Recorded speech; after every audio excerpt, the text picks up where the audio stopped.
రాజు కంగారు పడి ఏం జరుగుతుంది, ఇక్కడ ఏమైనా ప్రమాదం జరుగుతుందా అని, ఏమిటిది అని అడుగుతాడు.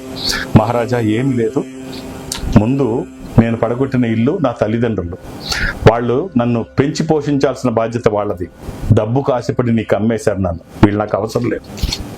రెండోది నా తోడబుట్టిన వాళ్ళు, వాళ్ళైనా వారించాలి మా అమ్మా నాన్నని, డబ్బు కోసం ఈ పని చెయ్యొద్దు నాతో పుట్టిన వాళ్ళు అని. వాళ్ళు వారించలేదు, వీళ్ళు నాకు అవసరం లేదన్నారు, ఆ గూడు పడేశారు. ఇక 3, ఇది మీరు, రాజంటే తండ్రి లాంటి వాడు, వాళ్ళకి బుద్ధి లేకపోతే మీకైనా ఉండాలి.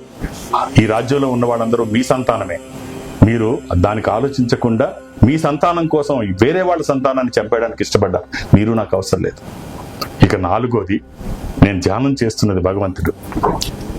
ఏ సమయంలోనైనా నువ్వు అనుకున్నది జరగకపోతే 11th సెకండ్లో ఓపెన్ అయ్యే డోరే భగవంతుడు, ఆయనకే నేను చెప్పుకున్నాను, ఖచ్చితంగా ఆయనే యాక్షన్ తీసుకుంటాడు అంటాడు. అప్పుడు ఒక్కసారి కళ్ళు తిరిగిన రాజు, ఇన్ని తెలివితేటలు ఉన్నవాడిని నేను తప్పు చేసి ఆ పాపం మూటగట్టుకునే కంటే ఈ పిల్లాడినే నా కొడుకుగా పెంచుకుంటే బాగుంటుంది కదా అనుకుంటాడు.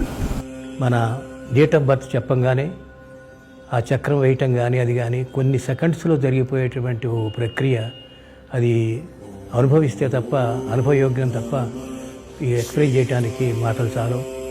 అలాంటి వారు మనకి ఇప్పుడు ప్రస్తుతం ఒక్క పాండురంగారావు గారే ఉన్నారేమో అని నాకు అనిపిస్తోంది.